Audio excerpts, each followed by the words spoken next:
This is part two of the conversation about the events that I visited at Stanford the week 12/4 to 12/8. I'm going to talk about two particular presentations. In fact, I'm going to talk about Stefano Ermon, professor at Stanford, and a couple of his papers and a couple of his ideas, because he's really crucial in the diffusion space, generative imaging and image generation, image classification, all of these things which are obviously key to robotics, key to generative AI, and generally very interesting topics. And then I'm also going to talk about one of his students, actually, Minkai Xu, who has a specific application which is in biology, and he's taking advantage of geometries. This is not even wrong podcast. It's December 9th, 2023. This is Krim Delco. It's a Saturday. There is no update for the year. We're up 112.6%. The market's up 20.2%. We're outperforming by 92.4%.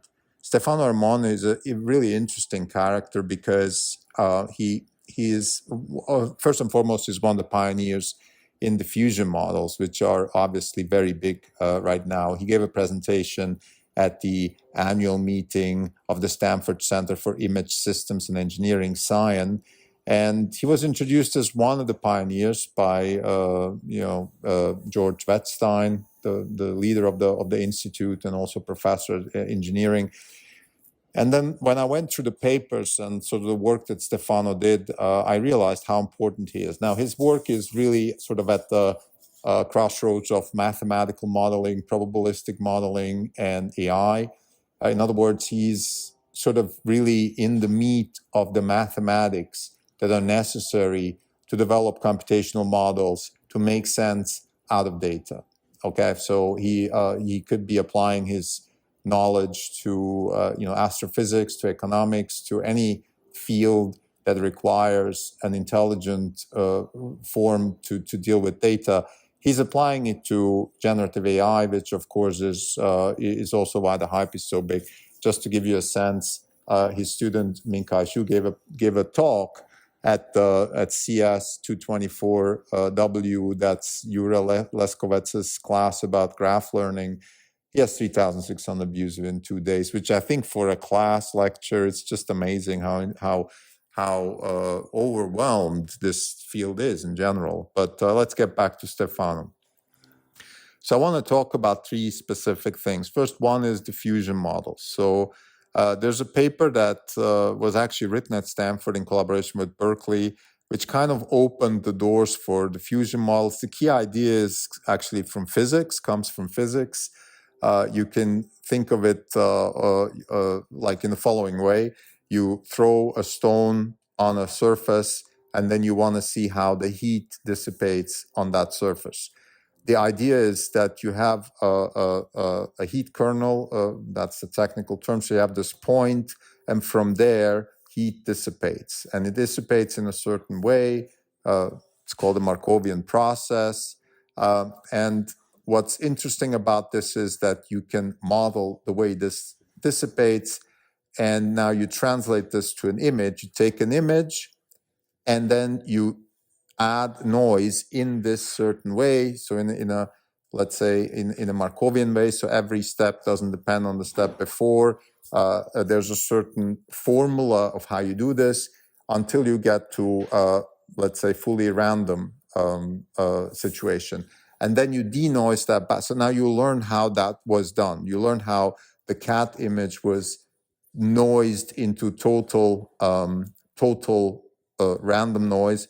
But you learned the process. You learned you learn how that happened. You have a sense for the function. You have a sense for the noising function, and then you reverse that noising function. You denoise it back, and once you do that, a million times with, let's say, ImageNet pictures, you learn how to do that with a bunch of pictures. And then next time you're being prompted with, let's say, a picture of a tree, or you're being prompted to draw a picture of the tree with a cat on top and a house in the back, the model has learned how to create a house, a cat, and a tree from noise. So it creates this noisy start, and then it denoises, and it creates a picture. This is what's called generative AI. This is how diffusion models work. This is how diffusion models work. Now, Stefano spoke about two specific ideas. One is, how can you increase the speed of this? And what he's doing is he's using ordinary differential equations to speed this process up. So if you think about it, again, you have an image, and then you have, let's say, 1,000 or sometimes 10,000 steps to go from image to noise, and then 10,000 steps back to denoise. Is there a way to accelerate this? Is there a way to turn the first couple of observations into some sort of differential equation? Once you can, if you can do that, you can then parallelize. You can use parallel compute GPU to accelerate the trajectory, and therefore, in other words, have a much faster composition of images. This was one of the papers that he presented. The other that is actually something that I've also heard from Nathan Lambert, which is direct preference optimization. Now, this is a little bit different, and this has to do with, and it's very interesting, when Stefano gave the presentation, my question to him was, I couldn't ask the question, there wasn't enough time, but I wanted to ask the question whether one thing is to have images, the other is to have human-liked images. So how do you make sure that the images are actually liked by humans? And would you want to use reinforcement learning with human feedback? And he actually has a paper about this also coming out in Europe, where they're using direct preference optimization. In other words, they're doing a very similar thing like with the ordinary differential equations, which is they're trying to use okay, what's the problem with reinforcement learning with human feedback? Why is that even being used? Well, it's being used because we have no good sense for the reward function. Or in other words, we don't know exactly what is a good picture. We don't have a closed-end formula or some mathematical definition of what is a good picture. So therefore, we can't really train the model. We can't tell the model, okay, this is, if you want to draw a cat, this is how you should do it. This is what a good cat drawing looks like, right? That's the problem. And the way we solve it is we use human annotators or reinforcement. In reinforcement learning, we use humans that actually classify pictures. This one's better than this one. This one's better than this one. And if we use enough humans and enough classifications, we hope that from that particular action, we can then infer a reward function. In other words, we can learn from the way humans behave, what they actually like or what they want. So this is the idea of reinforcement by human feedback. And what Stefano and his collaborators are doing in this paper about direct preference optimization is they're trying to parameterize this into some sort of closed-end formula. This is the strength, in my opinion, about this. And I really think it's along the same line. So Stefano is, it's a mathematical problem that can be solved, and he did it. And I think the result is interesting. The result looks kind of machine-like, and you can see that when you cut corners, when you start using closed-end mathematical approximations to the actual process of, let's say, how a cat drawing looks like, or a tree or whatever, you will find that it looks a little bit machine-like, and that's, I guess, because the edges are sharper, there is less diffusion in the picture. Now, you could potentially add that back, and this reminds me of the early sort of drum machines in music when they sounded so synthetic that it was kind of almost cool. Depeche Mode and bands like that came up in that time. Today, we can't tell the difference. I'm pretty sure most music is recorded electronically, at least the beats, if not everything, maybe even the voice at this point. And we can't really tell the difference anymore. So this is the idea of direct preference optimization. Lastly, I came across a paper. He didn't talk about this, but it's along the similar lines. The paper deals with very complex geometries. They're called Riemannian manifolds. And there, the idea is, okay, well, if we have spheres, toruses, like really complex objects, and we want to sort of learn how to generate those, The problem by learning how to generate them is, of course, that we have now very complex geometries, and therefore we have to deal with a lot more complexity. And the heat kernel is a lot more complex, difficult to estimate, and things like that. Heat kernel being, think about again that stone that drops on a surface, and then how does the heat dissipate? If you have a flat surface, that's relatively easy to do. If you have a sphere, it becomes, think about it, you have all these vectors that are showing in all kinds of directions, and it just becomes, and then imagine you have also, depth, and it just becomes pretty complex very quickly. So again, they have a mathematical shortcut. So I would classify Stefano as a mathematical person, first and foremost, that applies the math to computational methods in image generation. And it just shows also for people who are interested in the field how these types of skills are really important. One of his students, Minkai Xu, he gave a talk at CS 224, Leskovetsa's graph modeling class, and there he spoke about the idea of invariance and equivariance in molecular modeling. Again, a paper that is going to be at NeurIPS, so I'm happy to review it now and discuss it later with them at NeurIPS. I think the idea here is that we have very complex situation with molecules, and we can use symmetries to represent them. Maybe before I go into the discussion, let's just talk a little bit more about diffusion. Actually, something I forgot to say, which comes across in all these papers, which is, okay, what exactly does diffusion do? In fact, latent diffusion, which is what diffusion is these days. And in particular with the molecular diffusion models, that's very important. What latent means is that you take a molecule and you encode it into a lower dimensional latent space.